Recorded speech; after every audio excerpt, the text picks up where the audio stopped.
Parce que l'éducation est une priorité. Vous pouvez vous moquer si vous voulez, mais on revient juste derrière.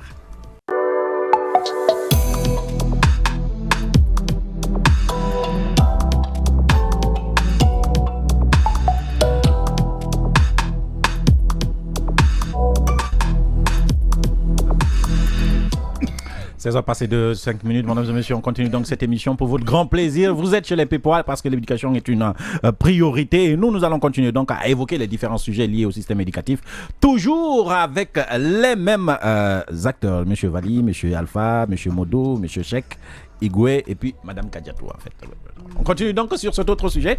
On reste toujours au ministère de l'Enseignement supérieur et de la Recherche scientifique, enfin, ministère de l'Enseignement supérieur, de la Recherche scientifique et de l'innovation, pour parler du lancement de ce prix, M. Vali. Oui, là où on réfléchit. Oui.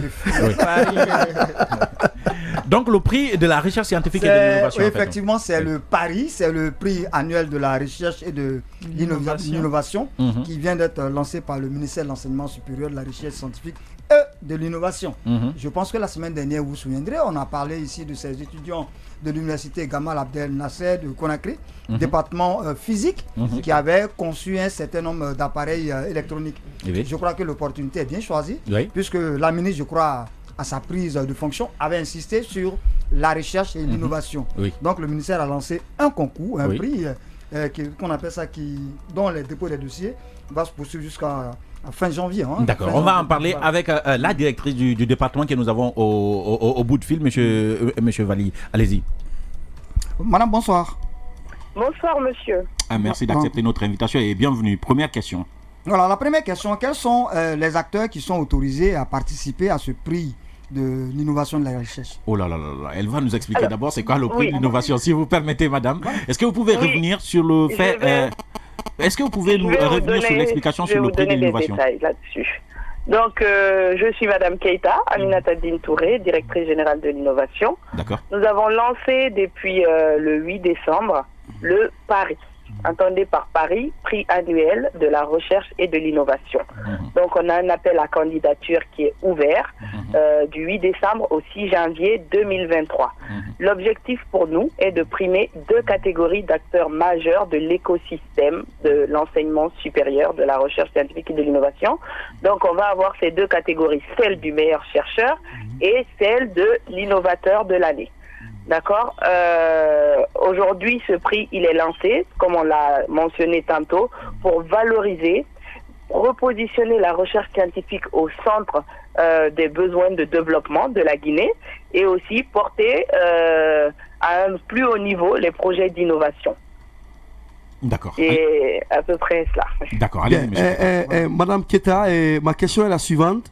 Et quels sont les acteurs qui doivent y prendre réellement autoriser à souscrire réellement à ce prix-là du moins?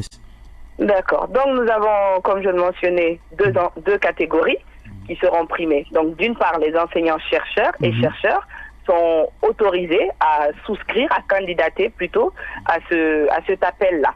Donc tous nos enseignants, même retraités, d'accord, c'est totalement ouvert à toutes les personnes qui ont exercé dans cette profession. Parce que dans cette première catégorie, ce que nous allons récompenser, ce sont les articles scientifiques qui ont pu faire l'objet d'une thèse, les différentes thèses, que ces chercheurs ont pu porter tout au long de leurs études. Donc voilà pour cette première catégorie. La deuxième catégorie, ouverte aux innovateurs, s'adresse à tout le monde. Donc nous n'avons pas d'exclusion là-dedans. Ça peut s'adresser aux étudiants, ça peut s'adresser aux entreprises, aux PME. Et ce qui est aussi important à noter, c'est qu'aujourd'hui, on peut candidater seul ou en équipe. La recherche, elle se mène beaucoup en équipe. On a des équipes de recherche. Donc, cette équipe de recherche peut avoir un porte-voix. C'est aussi le cas pour les projets d'innovation. On peut être une entreprise aujourd'hui qui a un procédé ou qui vend un service qui est totalement innovant. Donc, un porteur de projet peut se présenter au nom de son entité. Donc, de façon globale, l'appel à candidature est ouvert à toutes ces personnes-là qui sont porteurs de projets ou qui ont à leur actif des thèses et publications scientifiques. Alors, l'autre question, c'est de savoir, si vous permettez, M. Vali, l'autre question, c'est de savoir est-ce que les étrangers peuvent postuler? Et en ce qui concerne l'innovation, est-ce que tous les secteurs sont concernés? Aujourd'hui, tous les secteurs de l'innovation, qui font aujourd'hui l'objet d'innovation, sont concernés. C'est un prix pour les Guinéens, donc effectivement, si nous avions une restriction, ce serait celle-ci. Et l'objectif, c'est de se dire qu'un Guinéen en Guinée ou hors des frontières de la Guinée peut par contre postuler. D'accord? Parce que certains Guinéens mènent des thèses de recherche au-delà de nos frontières qui font écho.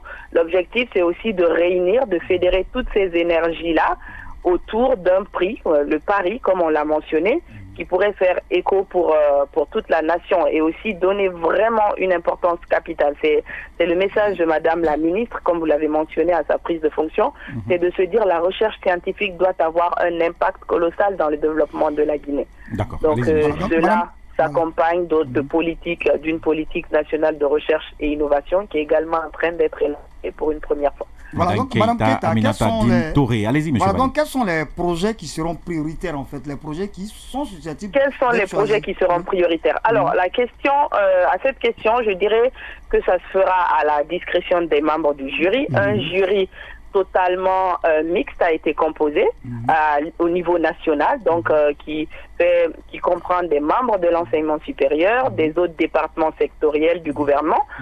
Ils auront la latitude de choisir les projets.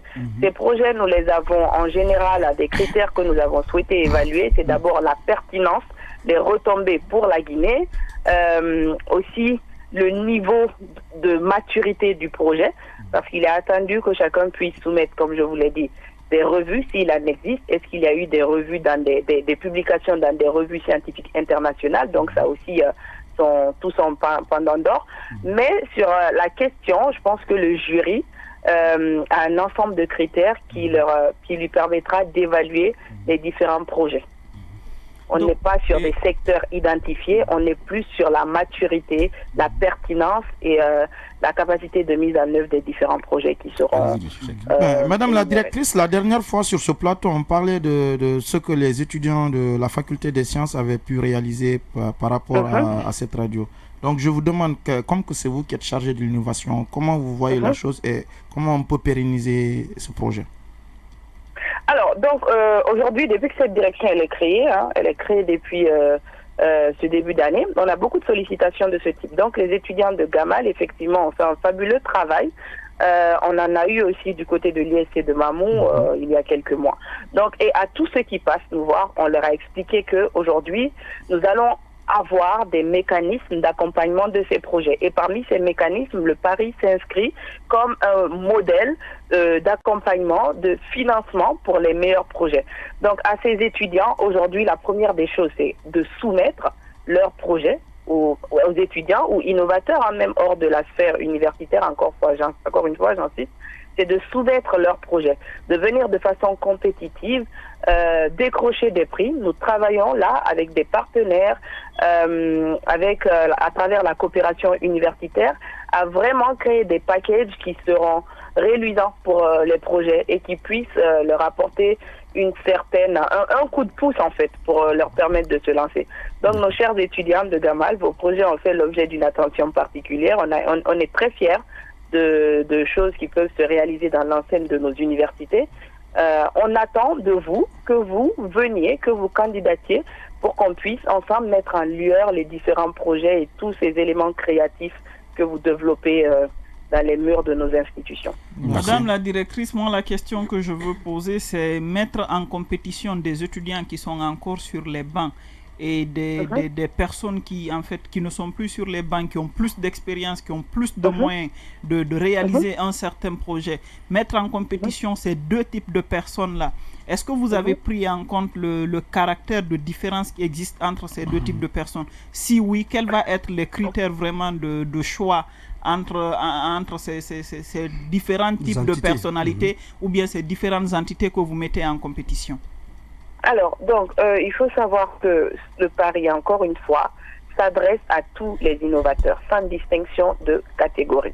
Il va y avoir des activités dédiées étudiantes qui se feront dans la sphère de l'université. Le programme étudiant-entrepreneur qui est en cours de mise en place fera l'objet de projets différents qui mettront en compétition que des étudiants.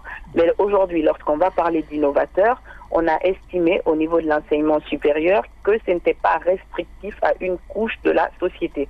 Des étudiants peuvent très bien être porteurs de projets innovants, qui ont un caractère innovant parce qu'effectivement, ils sont dans un environnement qui leur permet de créer, qui leur permet de réfléchir, de penser à adresser des problèmes que quelqu'un d'une autre maturité, de plus d'expérience, ne verrait pas.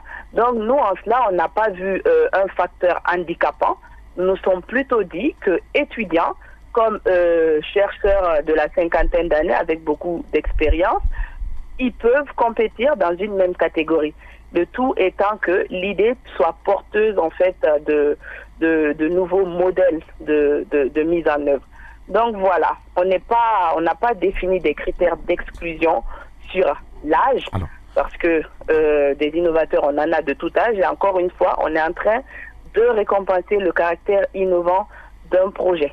D'accord. Donc, pour finir, il n'y a pas de critères d'âge définis là-dessus. Pour finir, madame, quelle est la composition de ce prix? Quand on gagne, on a quoi? Alors aujourd'hui, nous allons avoir davantage de communication les jours à venir là-dessus. Nous allons avoir un package, d'accord.